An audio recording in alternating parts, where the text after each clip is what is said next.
Pertanyaan pertama dari Cynthia Tamba. Selamat malam pendeta. Terkait pembahasan tentang nazar ditajam sebelumnya, saya ingin bertanya lebih lanjut. Menurut Alkitab, pada saat dan dalam kondisi seperti apa sebenarnya kita diperbolehkan atau sebaiknya bernazar? Apakah petunjuk atau prinsip yang jelas dari firman Tuhan tentang kapan tepatnya kita boleh membuat nazar? Silakan pendeta. Terima kasih. Terima kasih Saudari Cynthia Tamba untuk pertanyaannya. Prinsip yang jelas dari firman Tuhan tentang kapan tepatnya, apa petunjuk yang diberikan tentang membuat nazar. Saya tidak tahu apakah Jeffrey atau Stephen pernah bernazar, atau Saudari atau Ibu Cynthia juga pernah bernazar. Di dalam Alkitab ada beberapa ayat tentang bernazar, dan kita sudah baca di dalam tayangan acara Tajam sebelumnya, bahwa sesuai dengan kitab Pengkhotbah contohnya, lebih baik jangan bernazar katanya, daripada kalau kita bernazar lalu kemudian kita tidak menepatinya. Kalau kita tidak bernazar, bukan berarti kita tidak punya jalan untuk berkomunikasi dengan Tuhan. Karena Yesus sendiri mengatakan di dalam Matius pasal yang ke-7, ayat yang ke-7, mintalah maka kepadamu akan diberikan. Ya, ketoklah pintu, pintu akan dibukakan. Carilah, maka engkau akan mendapat. Tuhan Yesus juga mengajarkan kita berdoa. Dalam doa yang diajarkan, prinsip-prinsipnya jelas di sana. Di dalam Matius pasal yang ke-6, ayat 9 sampai ayat yang ke-13, Tuhan Yesus mengajarkan kalau kau mau berdoa, berdoalah demikian. Bapa kami yang di sorga, dan seterusnya. Lalu kemudian tiba pada permohonan, berikanlah kami pada hari ini makanan kami yang secukupnya, dan ampunilah kami akan kesalahan kami, seperti kami juga mengampuni orang yang bersalah kepada kami. Itu adalah permohonan. Dan janganlah membawa kami ke dalam pencobaan, tetapi lepaskanlah kami daripada yang jahat. Karena engkaulah yang mempunyai kerajaan, kuasa, dan kemuliaan sampai selama-lamanya. Dalam doa yang Tuhan Yesus ajarkan itu, tidak ada komposisi kalimat yang menunjukkan suatu nazar seperti yang kita boleh lihat. Nanti kita akan coba menggunakan waktu agak banyak dalam atau untuk menanggapi pertanyaan ini. Nanti kita akan melihat bagaimana Yakub bernazar. Kita akan coba lihat lebih dalam lagi bagaimana Hana dalam buku 1 Samuel juga bernazar. Lalu kemudian beberapa contoh lainnya. Di dalam nazar-nazar tersebut selalu kalimatnya adalah jikalau demikian, jikalau engkau memberkati aku, jikalau engkau mendengarkan doaku, jikalau engkau memberikan, maka aku akan. Dalam doa yang diajarkan Tuhan Yesus, tidak ada format kalimat atau permohonan seperti itu. Semuanya langsung kepada memohon. Berikanlah kami pada hari ini makanan kami yang secukupnya. Tidak ada di sana Bapa kami yang di sorga, contohnya. Bila mana engkau memberikan kami makanan kami yang secukupnya pada hari ini, maka kami akan. Jikalau engkau mengampuni kami, maka kami akan. Jadi sekalipun orang tidak bernazar, itu tidak berarti ia tidak mempunyai cara untuk menghampiri takhta kasih karunia Allah. Ibrani pasal yang ke-4 mengajarkan kepada kita untuk menghampiri takhta kasih karunia Allah dan memohon kepadanya agar mendapatkan pertolongan pada waktunya. Berdoa, ada banyak ayat tentang berdoa. Berdoa lalu kemudian kita percaya bahwa kita sudah mendapatkannya. Ada juga ayat-ayat yang mengajarkan tentang bagaimana berdoa, doa yang baik seperti apa, doa yang salah, yang meminta hanya untuk kepentingan diri dan lain-lain. Ada pembahasan tersendiri tentang doa, tetapi doa adalah cara kita berkomunikasi dengan Tuhan. Itu bukan hanya saja cara berkomunikasi, tetapi doa adalah merupakan suatu jalan di mana kita boleh bukan hanya berkomunikasi, tapi membuktikan bahwa kita mempunyai hubungan dengan Tuhan. Bahwa kita mempunyai hubungan dengan Allah kita, pencipta kita. Lalu karena kita mempunyai hubungan, kita berkomunikasi melalui doa. Dan Allah berkomunikasi kepada kita melalui firman-Nya. Dan banyak doa yang dijawab. Doa Jabez contohnya dalam Alkitab. Yang meminta agar dia boleh diperluas dia punya wilayah, maka Allah menjawab dia punya doa. Ada banyak doa-doa di dalam Alkitab. Sehingga pertanyaannya, kalau memang ada cara untuk meminta kepada Tuhan, memohon kepada Tuhan untuk mendapatkan berkat-Nya, yaitu melalui doa, seperti yang memang diajarkan Tuhan Yesus. Kalau begitu, apa itu nazar? Tentu kita tidak bernasar setiap hari. Kalau mau mengikuti format kata-kata orang yang bernasar seperti dalam cerita Yakub maupun di dalam cerita Hana, ibu dari Samuel. Oke? Nah, sekarang coba kita lihat lebih dalam tentang apa itu bernasar. Kita akan kembali membuka Alkitab, sudah pernah kita baca, tapi kita baca ulang. Kita buka di dalam Kejadian pasal yang ke-28. Kita mau baca ayat yang ke-12 sampai ayat yang ke-17. Kejadian 28. Kejadian 28 ayat yang ke-12 sampai ayat yang ke-17. Saya baca ayat 12 ya. Siap, pendeta. Maka bermimpilah ia, itu adalah Yakub, di bumi ada didirikan sebuah tangga yang ujungnya sampai ke langit, sampai di langit. Dan tampaklah malaikat-malaikat Allah turun naik, atau di dalam terjemahan lain, naik turun di tangga itu. Berdirilah Tuhan di sampingnya dan berfirman, Akulah Tuhan Allah Abraham, nenek moyangmu, dan Allah Ishak.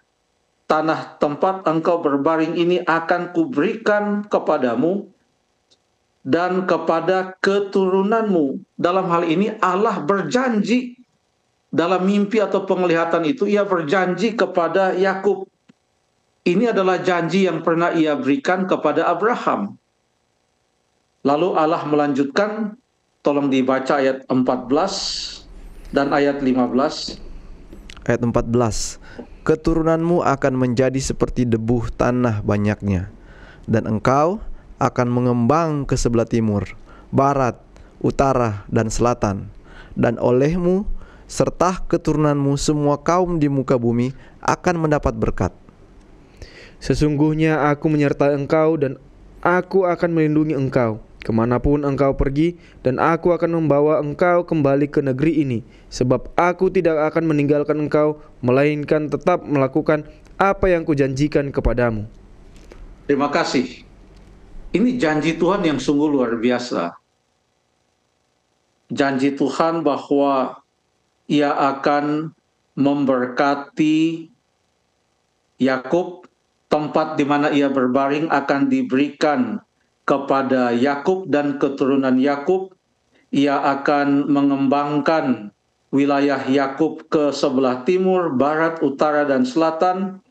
Dan oleh Yakub dan keturunannya, maka semua kaum yang ada di bumi akan mendapat berkat. Ingat janji Tuhan kepada Abraham di dalam Kejadian 12.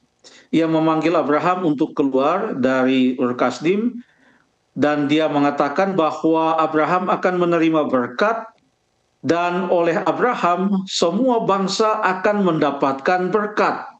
Janji ini diulangi lagi. Dan kepada Yakub yang adalah cucu Abraham, ini bukan suatu janji yang baru. Janji yang sudah pernah ia dengarkan dan dituturkan kepadanya oleh Ishak ayahnya. Apa yang dikatakan kepada Abraham?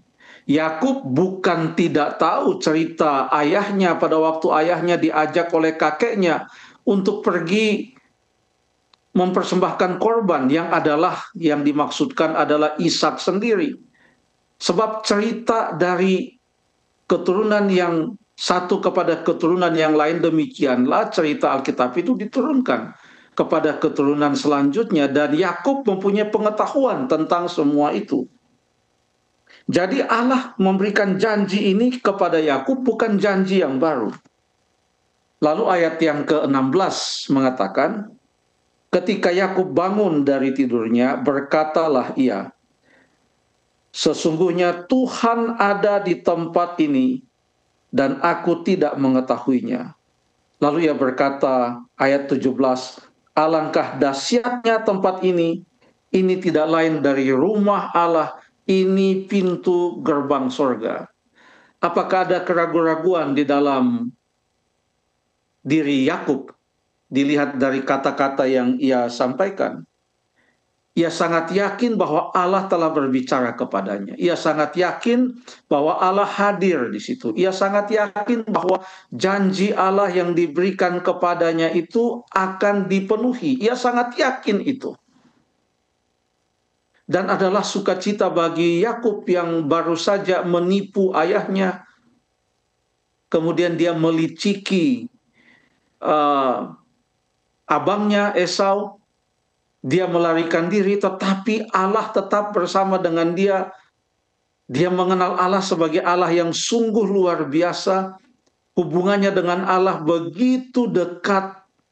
Ia mendapatkan mimpi atau penglihatan itu, dan dia katakan ini tiada lain dari pintu gerbang sorga. Dia katakan sesungguhnya Tuhan ada di tempat ini. Jadi Yakub merasakan hadirat Allah. Lalu kemudian pada waktu dia bernasar di ayat yang ke-20 dikatakan, lalu bernasarlah Yakub jika Allah akan menyertai dan akan melindungi aku di jalan yang kutempuh ini, memberikan kepadaku roti untuk dimakan dan pakaian untuk dipakai, sehingga aku selamat kembali ke rumah ayahku, maka Tuhan akan menjadi Allahku. Dia katakan, Tuhan akan menjadi Allahku. Apakah dia masih belum mau menjadikan Tuhan sebagai Allahnya pada waktu itu, sehingga dia berjanji, kalau nanti aku bisa pulang ke rumah ayahku, barulah di situ aku akan menjadikan Tuhan sebagai Allahku. Apakah demikian? Padahal dikatakan dalam ayat 13, dia telah mendengarkan apa yang Tuhan katakan. Kita baca lagi ayat 13. Berdirilah Tuhan di sampingnya dan berfirman, akulah Tuhan Allah Abraham nenekmu dan Allah Ishak. Ya. Tanah tempat engkau berbaring ini akan kuberikan kepadamu. Dan dia namakan tempat itu Betel. Betel artinya apa? Betel artinya rumah Allah. Allah telah menjadi Allahnya. Jadi yang dia lakukan sekarang, dia bernasar bukan pada saat dia ragu-ragu akan pimpinan Tuhan. Yang Tuhan janjikan lebih daripada roti dan lebih daripada pakaian untuk dipakai. Sebab dia katakan, jika Allah menyertai dan melindungi aku, ayat 20, di jalan yang kutempuh, memberikan kepadaku roti untuk dimakan dan pakaian untuk dipakai. Yang Allah janjikan lebih dari roti dan pakaian. Apa yang Allah janjikan kepada Yakub? Di ayat yang ke-14, keturunanmu akan menjadi seperti debu tanah banyaknya. Yang dijanjikan adalah keturunan yang besar. Sekarang dia katakan, jikalau engkau memberikan kepadaku roti untuk dimakan dan pakaian untuk diminum, padahal janji Allah lebih besar daripada roti dan pakaian. Apakah dia sedang menguji Allah hanya untuk sepotong roti dan sehelai pakaian untuk bernasar? Jadi dia tidak sedang bernegosiasi dan menghitung-hitung bagaimana untung berapa saya dan lain sebagainya. Bukan. Dia bernasar bukan pada saat dia ragu-ragu akan pimpinan Tuhan. Justru karena dia melihat bahwa Allah tidak meninggalkannya, sekalipun dia baru saja berbuat dosa dan melarikan diri, dia bernasar kepada Tuhan. Perhatikan kata-kata, saya mau kita baca lebih teliti lagi. Ayat 20 mengatakan, jika Allah akan menyertai dan melindungi aku. Dia berbicara tentang jika Allah akan menyertai dan melindungi aku. Padahal Allah katakan, di dalam ayat yang ke-13, akulah Tuhan Allah Abraham, nenekmu Allah Ishak. Lalu kemudian ayat yang ke-15. Apa yang Tuhan katakan? Sesungguhnya aku menyertai engkau. Ya. Dan akan melindungi engkau. Tuhan sudah janjikan di sana. Dan dia sudah nyatakan ini adalah rumah Allah. Pintu gerbang sorga. Yakub tidak ragu-ragu atas janji Allah. Dia yakin itu adalah kehadiran Allah di sana. Ya. Allah berjanji, Yakub percaya. Jadi Yakub dalam kata-kata jikalau, itu ayat yang ke-20, jika Allah, kita bisa baca dengan pengertian bahwa Yakub seakan berkata, karena Allah beserta aku, itu bukan lagi dalam rangka menguji Allah, tetapi dalam rangka mengungkapkan rasa bahwa hadirat dan penyertaan Allah ada padanya. Dia sudah rasa Allah menyertai dia. Itulah sebabnya, maka Yakub kemudian bernasar, dia katakan dari segala sesuatu, ayat 20. Yang engkau, 22 maksud saya, dari segala sesuatu yang engkau berikan kepadaku, akan selalu kupersembahkan 1/10 kepadamu. Jadi Yakub bernasar oleh karena dia mempunyai hubungan yang dekat dengan Tuhan. Nasar bagi Yakub bukanlah suatu cara untuk mempunyai suatu negosiasi dengan Tuhan. Dia sudah yakin akan pimpinan Tuhan. Nasar bagi Yakub seakan dia sudah memberikan kepada Tuhan persembahan kepada berkat yang Tuhan akan berikan kepadanya. Dia sudah nyatakan itu. Itu yang terjadi. Sekarang itu tentang Yakub. Kita ambil satu contoh lagi dari dalam Alkitab, di mana di sana ada seorang yang bernasar juga. Namanya adalah Hana. Hana adalah istri dari Elkana. Elkana mempunyai 2 orang istri. Dan karena dia punya 2 orang istri, hidupnya tidak penuh dengan damai sejahtera.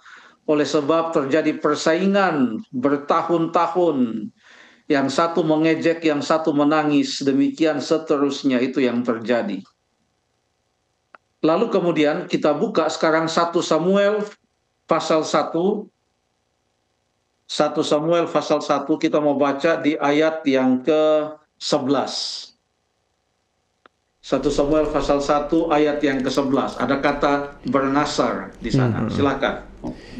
Kemudian bernasarlah ia, katanya, Tuhan semesta alam, jika sungguh-sungguh engkau memperhatikan sengsara hamba-Mu ini dan mengingat kepadaku dan tidak melupakan hamba-Mu ini, tetapi memberikan kepada hamba-Mu ini seorang anak laki-laki, maka aku akan memberikan dia kepada Tuhan untuk seumur hidupnya, dan pisau cukur tidak akan menyentuh kepalanya. Terima kasih. Dia punya format nasar itu sama dengan yang kita baru baca tadi, yang diucapkan oleh Yakub. Dimulai dengan kata jika, diikuti dengan kata maka. Oke. Di sini dia katakan, jika sungguh-sungguh engkau memperhatikan sengsara hamba-Mu, lalu kemudian memberikan kepada hamba-Mu ini seorang anak laki-laki, maka aku akan memberikan dia kepada Tuhan. Itu adalah nasar Hana. Pertanyaan, apakah baru kali ini Hana berdoa kepada Allah? Apakah baru pertama kali ini dia mengucapkan sesuatu kepada Allah? Belum tentu. Ada petunjuk-petunjuk dalam cerita ini yang mengatakan kepada kita, nampaknya ini bukan pertama kali dia datang mencurahkan hatinya kepada Allah. Kita baca dalam ayat yang ke-7. Ayat yang ke-7. Silakan. Ayat yang ke-7. Demikianlah terjadi 1 Samuel 1. Ya, oke. 1 Samuel 1 ayat yang ke-7. Demikianlah terjadi dari tahun ke tahun setiap kali Hana pergi ke rumah Tuhan. Penina menyakiti hati Hana sehingga ia menangis dan tidak mau makan. Terima kasih. Ayat yang ketiga mengatakan, orang itu, maksudnya Elkana, dari tahun ke tahun pergi, meninggalkan kotanya dan sujud menyembah dan mempersembahkan korban. Dan dari tahun ke tahun itu juga, ayat 7 tadi, setiap kali Hana pergi ke rumah Tuhan. Jadi pada waktu Hana berdoa di ayat 11, bukan baru pertama kali itu dia berdoa kepada Tuhan. Inilah pertama kali kita mengetahui kata-kata yang dia ucapkan. Tapi ayat 7 mengatakan dia telah datang ke rumah Tuhan yang ada di Silo dari tahun ke tahun. Dari tahun ke tahun. Lalu kemudian pada saat Penina, rivalnya, menyakiti hati Hana, ayat 7 tadi mengatakan apa? Apa yang terjadi? Dia selalu Pada menangis. waktu hatinya disakiti. Ia menangis dan tidak mau makan. Ia menangis dan tidak mau makan. Ini dari tahun ke tahun terjadi. Menangis dan tidak mau makan. Tidak mau makan adalah bentuk kesedihannya. Ya.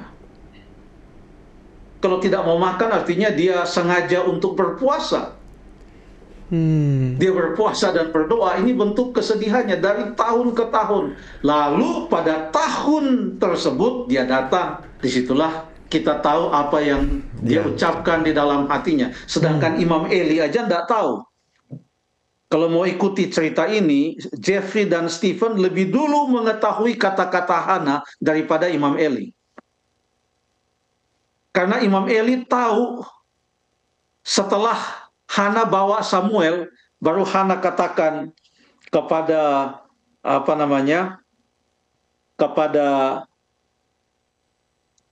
Eli, ayat yang ke-26, mohon bicara tuanku, demi tuanku hidup. Akulah perempuan yang dahulu berdiri di sini dekat tuanku untuk berdoa kepada Tuhan. Baru dia kasih tahu kepada Imam Eli di ayat yang ke-27. Untuk mendapat anak inilah aku berdoa. Oh, dulu yang kamu punya mulut komat kamit, karena ada kata-kata di sana. Hanya bibirnya saja yang bergerak. Ayat 13. Karena Hana berkata-kata dalam hatinya dan hanya bibirnya saja yang bergerak-gerak, tetapi suaranya tidak kedengaran. Maka Eli menyangka perempuan itu mabuk. Itu Eli. Tapi Jeffrey dan Stephen tahu dia berdoa. Eli menyangka, bayangkan, kita bisa lebih dulu tahu daripada Eli. Karena dalam cerita ini, kita lebih dulu tahu doanya. Eli tahu beberapa tahun kemudian setelah Hana bawa Samuel kepada Imam Eli. Jadi itulah yang diungkapkan. Tetapi ayat ini berkata, tidak diceritakan dari tahun ke tahun, tapi dari ayat-ayat ini yang dia minta adalah satu. Dia memohon Tuhan memberikan kepadanya seorang anak. Dan dia spesifik seorang anak laki-laki. Dari tahun ke tahun, setiap kali dia datang ke rumah Tuhan untuk memberikan persembahan bersama-sama dengan Elkana suaminya. Lalu pada waktu ia diejek, dia menangis. Ia disakiti hatinya, dia menangis dan tidak mau makan. Tidak mau makan. Sekarang ayat 18, oke, kita bandingkan ayat yang ke-7 dengan ayat yang ke-18. Ayat 7 mengatakan, Penina menyakiti hati Allah. Penina menyakiti hati siapa? Hana. Ya, menyakiti hati Hana sehingga Hana menangis dan tidak mau makan. Tetapi coba kita baca ayat yang ke-18, silahkan. Ayat 18, sesudah itu berkatalah perempuan itu, biarlah hambamu ini mendapat belas kasihan daripadamu. Lalu keluarlah perempuan itu, ia mau makan dan mukanya tidak muram lagi. Dari tadi dikatakan dia menangis dan tidak mau makan. Dia luapkan itu, dia menangis terseduh-seduh, dia punya bibir bergerak-gerak sampai disangka dia orang mabuk, padahal kita tahu doanya lagi memohon kepada Tuhan. Bahkan dia sampai bernasar, jikalau, maka, itu yang dia katakan. Lalu pada waktu mukanya itu tidak muram lagi dan dia sudah mau makan. Pertanyaannya, apakah dia sudah mempunyai anak waktu itu? Belum. Belum. Eli berkata dalam ayat 17, "Pergilah dengan selamat dan Allah Israel akan memberikan kepadamu apa yang engkau minta daripadanya." Padahal Eli tidak tahu apa yang diminta. Eli hanya mengatakan, "Pergilah dengan selamat dan Allah Israel akan memberikan kepadamu apa yang engkau minta daripadanya." Hana hanya mengatakan ayat 15, "Aku mencurahkan isi hatiku di hadapan Tuhan." Setelah Eli mengatakan pulanglah dengan selamat, Allah akan memberikan apa yang kau minta, belum juga dikasih. Dia sudah tidak muram lagi dan sudah mau makan. Yang tadinya dia tidak mau makan. Nah, ini istilah mukanya tidak muram lagi, lalu kemudian ia mau makan. Ya. Ini artinya Nasar itu bagi Hana adalah bagaikan sebuah persembahan syukur yang ia berikan kepada Tuhan, bahkan sebelum doanya dijawab, karena dia yakin bahwa pasti doanya akan dijawab. Ini menunjukkan seorang yang mempunyai iman yang sungguh luar biasa, hubungan dengan Allah yang sungguh luar biasa. Kita datang kepada istilah ia mau makan dan mukanya tidak muram lagi. Yang tadinya tidak mau makan, sekarang dia mau makan. Ini menunjukkan apa? Kita baca pembandingnya masih di dalam kitab Samuel, tapi kali ini dalam 2 Samuel pasal yang ke-12. 2 Samuel pasal yang ke-12, kita mau baca satu cerita yang juga sungguh luar biasa. Cerita Raja Daud yang berbuat dosa karena ia berzina dengan istri Uria yang bernama Batseba. Lalu kemudian Batseba mendapatkan seorang anak. Anak itu sakit dan mau mati, hampir mati. Pada saat itu apa yang dilakukan oleh Daud? Kita baca di ayat yang ke-16, 2 Samuel 12 ayat 16. Silakan. 2 Samuel 12 ayat 16. Lalu Daud memohon kepada Allah oleh karena anak itu. Ia berpuasa dengan tekun dan apabila ia masuk ke dalam semalam-malaman itu ia berbaring di tanah. Ayat 17. Maka datanglah kepadanya para tua-tua yang di rumahnya untuk meminta ia bangun dari lantai, tetapi ia tidak mau. Juga ia tidak makan bersama-sama dengan mereka. Dia tidak mau makan. Ini sebagai tanda berpuasa. Sebab ayat 16 mengatakan ia berpuasa dengan tekun. Itu ayat yang ke-16. Ia tidak mau makan karena dia sedang memohon sesuatu yang sungguh-sungguh dia mohon kepada Allah supaya itu anak tetap hidup. Tapi apa yang terjadi? Ayat 18.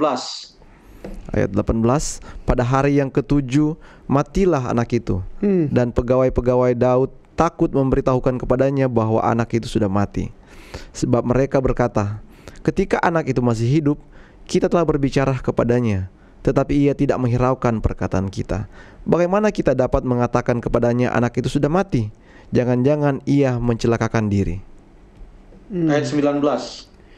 Ketika Daud melihat bahwa pegawai-pegawainya berbisik-bisik, mengertilah ia bahwa anak itu sudah mati. Lalu Daud bertanya kepada pegawai-pegawainya, "Sudah matikah anak itu?" Jawab mereka, "Sudah." Ayat 20. Lalu Daud bangun dari lantai. Ia mandi dan berurap dan bertukar pakaian.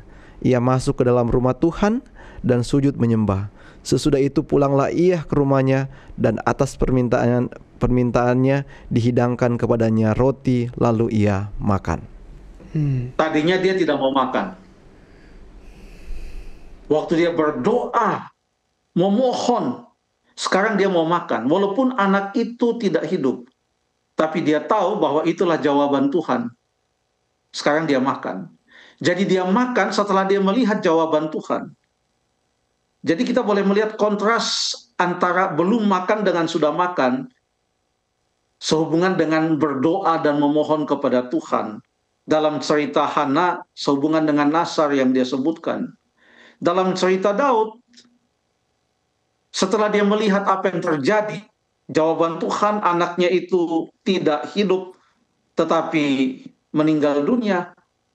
Bagi dia, sudah itulah selesai. Itulah jawaban dari semua puasa dan doanya. Sekarang dia tidak lagi berpuasa, dia makan.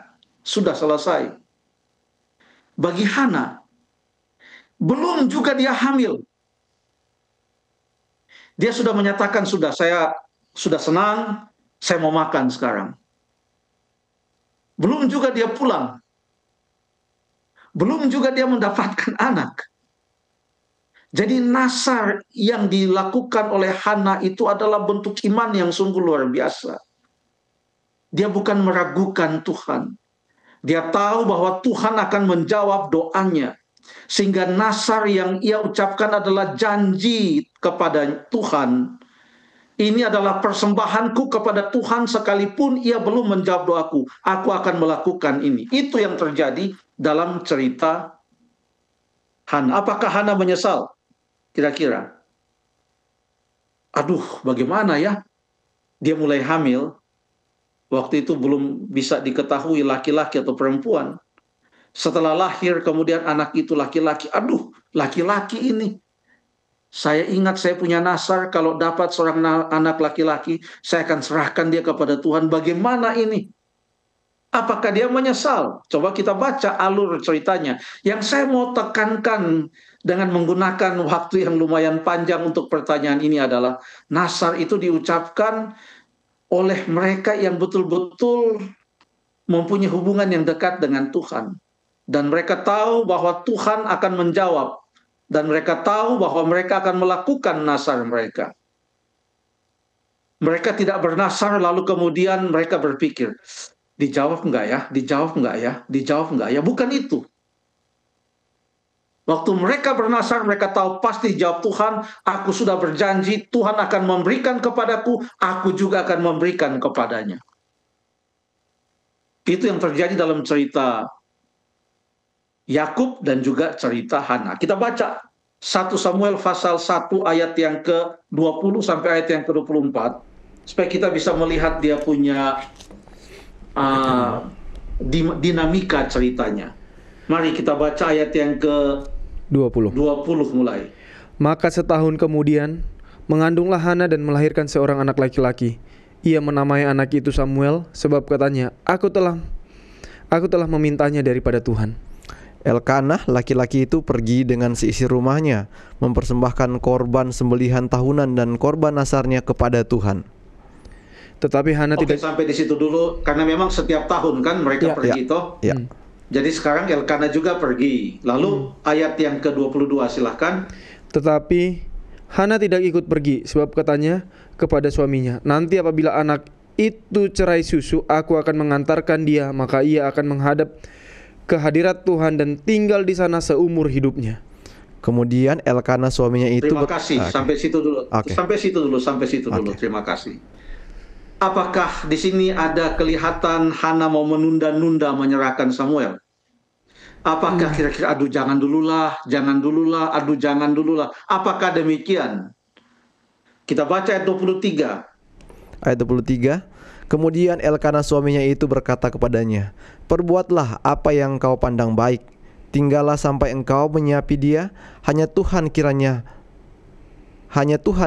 menepati janjinya.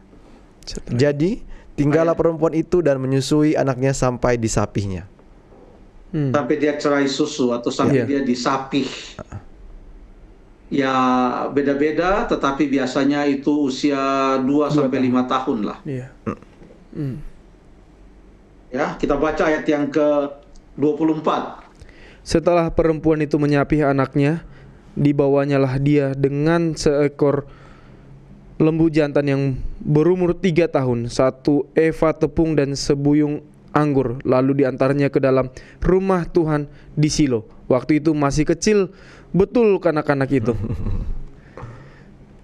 Terima kasih. Yang dibawa adalah lembu umur 3 tahun. Ya, kita tidak tahu, siapa tahu Samuel usianya 3 tahun juga waktu dia dibawa. Yang penting dikatakan di sana anak itu masih kecil betul, bukan hanya masih kecil, tapi dikatakan masih sangat bocah, masih kecil betul, bukan anak-anak, kanak-kanak yang masih kecil betul. Demikianlah Samuel dibawa. Apakah Hana menyesali dia punya Nasar? Aduh, kenapa saya buat demikian? Tidak, dia tidak menunda-nunda. Bahkan dalam cerita Jefta sekalipun, Jefta tidak mau menunda-nunda. Jadi Nasar itu boleh kita lakukan pada saat memang kita mempunyai iman yang teguh kepada Tuhan. Bahwa kita percaya apapun yang Ia berikan, kita akan memenuhi Nasar kita. Kita akan memberikan kepadanya persembahan sesuai dengan apa yang kita ucapkan.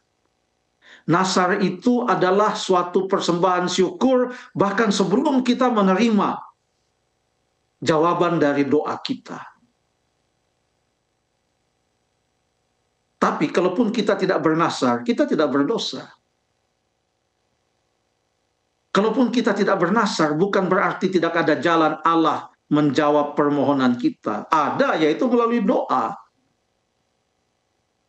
Ya, kurang lebih demikian. Terima kasih.